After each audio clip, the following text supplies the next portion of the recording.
दोस्तों, स्त्री एक ऐसी बला है जो किसी की भी बुद्धि फेर सकती है। अगर स्त्री सुंदर होने के साथ चालाक भी हो तो फिर क्या ही कहने। फिर तो वो स्त्री जिस भी पुरुष को चाहे आबाद या बर्बाद कर दे। ऐसी स्त्री घर को पल भर में स्वर्ग और पल भर में शमशान बना सकती है। स्त्रियों में ऐसी बहुत सी रहस्यमयी अच्छाइयां और बुराइयां होती हैं जो कि हम, आप या फिर कोई भी इंसान कभी नहीं समझ सकता। हमारी इस धरती पर एक से बढ़कर एक सर्वश्रेष्ठ महिलाएं हुई हैं जिन्होंने अपने कारनामों से अपने नाम की ऐसी छाप छोड़ी कि उनके सामने अच्छे अच्छे सुल्तान पानी भरते नजर आए। आज की वीडियो भी एक ऐसी ही रहस्यमयी, खूबसूरत, चालाक और कामुक रानी के ऊपर है। ये रानी अगर किसी को अपनी एक नजर से देख लेती थी तो समझो उस व्यक्ति का सिस्टम हैंग हो जाता था। इस रानी ने एक साथ 12 रियासतों को हिलाकर रख दिया था। दोस्तों, हम बात कर रहे हैं द ग्रेट इजिप्ट एम्पायर की सबसे खूबसूरत रानी नेफरतारी की। आपको पहले ही बता दें कि नेफरतारी को नेफरतीती भी कहा जाता है। हालांकि इजिप्ट में नेफरतीती नाम की एक और अलग क्वीन भी हुई हैं, लेकिन हम बात कर रहे हैं नेफरतारी की। दोस्तों, नेफरतारी का अर्थ होता है सुंदर साथी। यह अर्थ नेफरतारी पर बिल्कुल परफेक्ट बैठता है क्योंकि वो इतनी सुंदर थी कि जब वो शीशा देखती थी तो शीशा टूट जाता था। नेफरतारी इजिप्ट के एक बहुत बड़े और बहुत ताकतवर शासक रामसेस द्वितीय की पत्नी और रानी थी। वो न्यू किंगडम काल के दौरान मिस्र की सभाओं की सदस्य और मिस्र के 19वें राजवंश की सदस्य थी। नेफरतारी का अस्तित्व इजिप्ट के इतिहास में तब आया जब उसकी शादी रामसेस के साथ हुई। नेफरतारी 13 साल की थी जब उसकी शादी 15 साल के रामसेस के साथ हुई थी।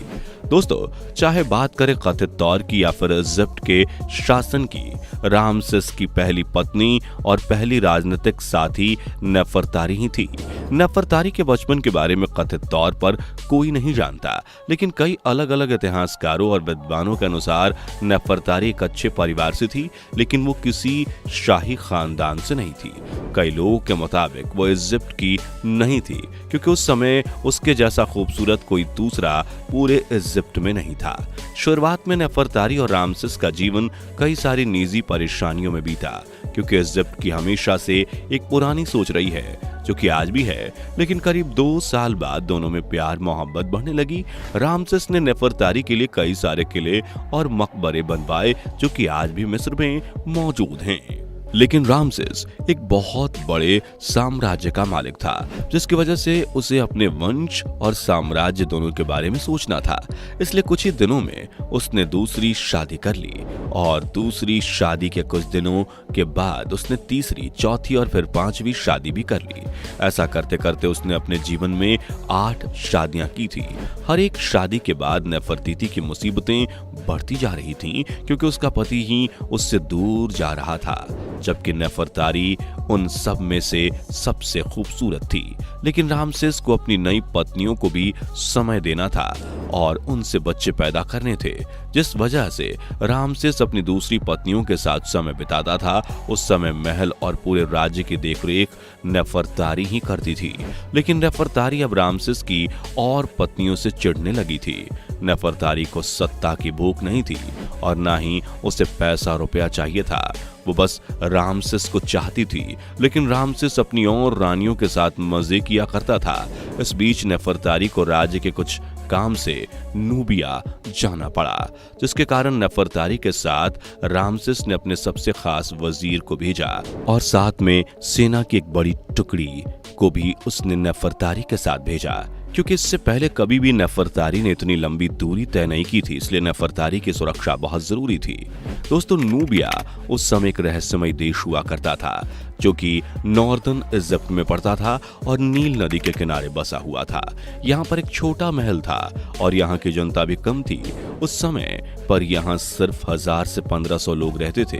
वो सब लकड़ियों और पानी का काम करते थे। उनका काम था लकड़ी के बड़े पोट बनाकर उनमें नदी का पानी भरना और उसे इजिप्ट के अलग अलग हिस्सों में पहुंचाना। रामसेस यहाँ पर एक नया राज्य बसाना चाहता था और हथियारों का कारखाना भी बनाना चाहता था, जिससे वहां की गरीब जनता को और कमाने का मौका मिल सके और नूबिया पूरी तरह से एक आबादी वाला क्षेत्र बन जाए। और इसी के लिए नेफरतारी यहाँ आई थी। नूबिया के छोटे महल में जब नेफरतारी ने कदम रखा तो उसे वो अंदर से महल कम और एक खंडहर ज्यादा लग रहा था। नेफरतारी को ये सब देखकर गुस्सा आया। उसने अपने वजीर से कहा कि जब तुम्हें पता था कि हम यहाँ आने वाले हैं तो तुमने यहाँ साफ सफाई का प्रबंध क्यों नहीं कराया। तब वजीर ने कहा कि रानी साहिबा, यहाँ पर कोई सुविधा उपलब्ध ही नहीं है तो कैसे कराता। तभी उसी समय वजीर के आदेश पर सैनिकों ने महल की साफ सफाई शुरू की।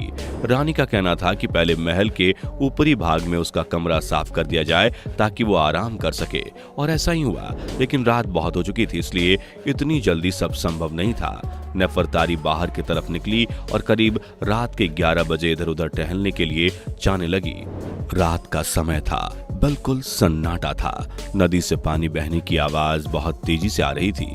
वो आवाज ऐसी थी कि अगर व्यक्ति अकेला हो तो डर जाए, क्योंकि पानी की रफ्तार जब तेज होती है तो वो पत्थरों से टकराता है तो आवाज बहुत ही खतरनाक आती है। लेकिन नेफरतारी को उस आवाज से डर नहीं लगा, बल्कि वो गई और नदी के एक छोर पर खड़ी होकर पानी देखने लगी। दोस्तों, ये वही नदी थी जिसमें करीब 10 लाख लोगों ने अपनी जान गंवा दी थी। नेफरतारी उस नदी के जिस छोर पर खड़ी थी, उस छोर पर एक बड़ा सा पत्थर था जिससे पानी टकरा रहा था और पानी की बूंदें नेफरतारी के ऊपर गिर रही थी, जिससे वो पूरी तरह से भीग गई थी। कुछ देर बाद जब वो वहां खड़ी रही, तभी उसी समय वजीर वहां आया और नेफरतारी को देखकर चौंक गया, क्योंकि वो भीग चुकी थी। वजीर ने उससे कहा कि आप महल चलो, आपका कमरा पूरी तरह से साफ हो गया है। नेफरतारी वहां से चली गई, लेकिन उसके हाव भाव बदले से थे। वजीर ने इन सारी बातों का ध्यान नहीं दिया। उसका ध्यान नेफरतारी के बदन पर था, जो कि भीगा हुआ था और हल्की सी रोशनी पड़ने पर बिल्कुल सोने की तरह चमक रहा था। वजीर चाहता था कि वो नेफरतारी को अपनी हवस का शिकार बना ले, क्योंकि नेफरतारी जैसी सुंदर वास्तव में पूरे इजिप्ट में कोई दूसरी लड़की नहीं थी। भीगने के बाद उसके कपड़े उसके शरीर से बिल्कुल चिपक गए थे। उसका सीना एक अलग उभार लिए हुआ था। उसके हर एक कदम चलने पर उसके सीने के ऊपर लिपटे कपड़ों से पानी टपक रहा था, और वो पानी अब वजीर की प्यास बढ़ा रहा था। उतने में ही महल आ गया और वजीर सीढ़ियों के पास ही खड़ा रहा और नेफरतारी तेज कदमों से चलती हुई फुर्ती के साथ सीढ़ियां चढ़ते हुए ऊपर जाने लगी। उसका शरीर जिस तरह से उछाल मार रहा था, उस उछाल को देखकर वजीर के मन में यही आया कि अब इसे दबोच ही लेता हूं। लेकिन उसके दिमाग में रामसेस चल रहा था। इतने बड़े राज्य का एक खूंखार और अय्याश राजा, अगर उसे पता चले तो फिर उसकी शामत आ जाती। दोस्तों, ये तो था कहानी का पहला वो हिस्सा जो कि इजिप्ट की ऑफिशियल वेबसाइट पर नेफरतारी के बारे में लिखा हुआ है। लेकिन कई इतिहासकारों के मुताबिक उसी रात नदी के किनारे एक कामुक कहानी की शुरुआत हुई थी, और वहीं पर जब वजीर ने नेफरतारी को गीले कपड़ों में देखा तो उससे रहा नहीं गया और उसने नेफरतारी को वहीं दबोच लिया। नेफरतारी भी एक जवान लड़की थी जिसके पति ने उसे कई दिनों से हाथ नहीं लगाया था, इसलिए वो भी तुरंत पिघल गई और दोनों के शरीर घमासान तरीके से मिले। लेकिन उसी रात के बाद वजीर की मौत हो गई थी। मौत किन कारणों से हुई उसके बारे में कोई जानकारी नहीं, लेकिन नूबिया से लौटने के बाद नेफरतारी के स्वभाव में कई सारे बदलाव देखे गए थे। कहते हैं कि उसने नील नदी के काले जादू को रात में जगा दिया था, जिसकी वजह से उसे एक बलि देनी पड़ी थी, और वो बलि उसने उसी वजीर की दी थी। नेफरतारी वहां से आने के बाद इबादत या कह लो पूजा पाठ में बहुत विश्वास करने लगी थी। वो एक मगरमच्छ की पूजा करती थी जो कि आधा पानी से बाहर रहता था और आधा पानी के अंदर रहता था। ये कुछ तरह की रहस्यमयी पूजाएं थीं जिनके बारे में रामसेस को भी पता नहीं था। कुछ ही दिनों के बाद अचानक से नेफरतारी की मौत हो गई। नेफरतारी की मौत जब हुई तो उस समय वो मात्र 35 साल की थी। इस घटना का सबसे बड़ा दुख रामसेस को हुआ था। रामसेस तो नेफरतारी की मौत के बाद पागल सा हो गया था। उसने नेफरतारी की याद में कई सारी इमारतें और मंदिर बनवाए। आखिरी बार नेफरतारी सबसे ज्यादा खुश तभी हुई थी जब उसे नूबिया जाना था। इसलिए रामसेस ने नूबिया में ही नेफरतारी के लिए एक अब्बू सिंबल का मंदिर बनवाया था, जो कि आज भी मौजूद है और टूरिस्ट के आकर्षण का केंद्र है।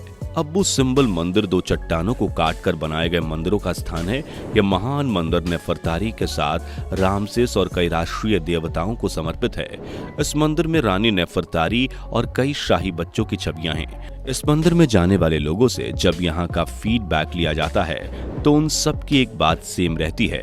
उनके अनुसार यहाँ एक अजीब सा एहसास होता है, जैसे कि कोई अक्सर आसपास हो, लेकिन आज तक यहाँ कभी किसी को कोई दिक्कत या परेशानी का सामना नहीं करना पड़ा है। तो दोस्तों, यह है इजिप्ट एम्पायर की सबसे खूबसूरत रानी नेफरतारी की कहानी। आपको कैसी लगी नीचे कमेंट करके जरूर बताएं।